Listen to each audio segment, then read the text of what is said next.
बिरहा में विमल ज्ञान देहली सरोज से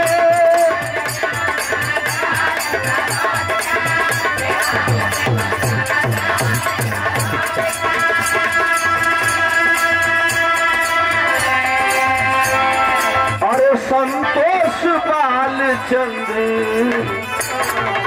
श्रद्धा बाहिया में संतोष बाल चंद्र श्रद्धा बाहिया में आइल बानी राउर दुआर हो आइल बानी राउर दुआर हो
तो सदगर रहते हैं।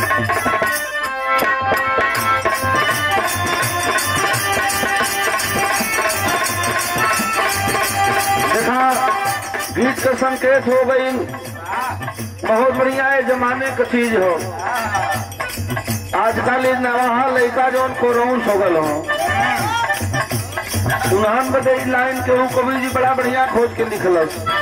कोनो लड़की हो शादी हो गई अपना ससुराल पहुंचली न और जब दोबारा विदाई होखे लागल मायके में आवे लगली घरे अपना आ गई मायके में माई के यहाँ माई पूछे लगली सहेली लोग पूछत बा कैसन ससुराल के लोग बा का व्यवस्था बा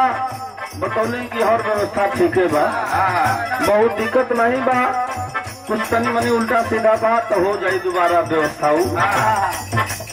गीत में भी बढ़िया सुझाव हो कि अब अगर ऐसा कोई हो तो ओके भी सुधार ले दुल्हन लड़की जो बा हमारे आपके घर कहीं ये दिन शादी ब्याह हो जाला जब ससुराले में जाली तो उनके दुल्हन लोग कहले और वहाँ गई विदाई होके जब पूछे लागल लोग तो बतावे लगलिन अपने ससुरा के बात बतावे थे और अपने आदमी के बात बताओ कैसे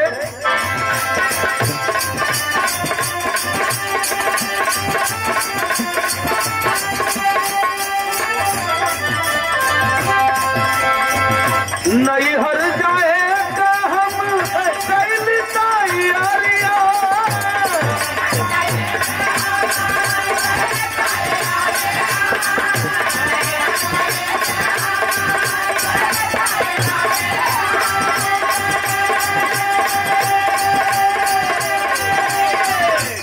और नहीं हर जाएगा हम कैली तैयारियां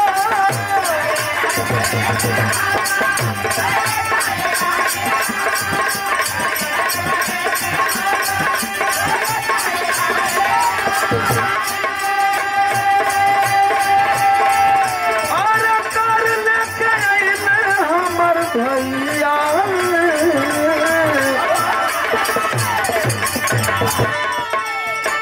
कर लेके हमर भैया अचरे से मुहवा अरे अचरे से मुहवा ओ पी के रोए लगन सैया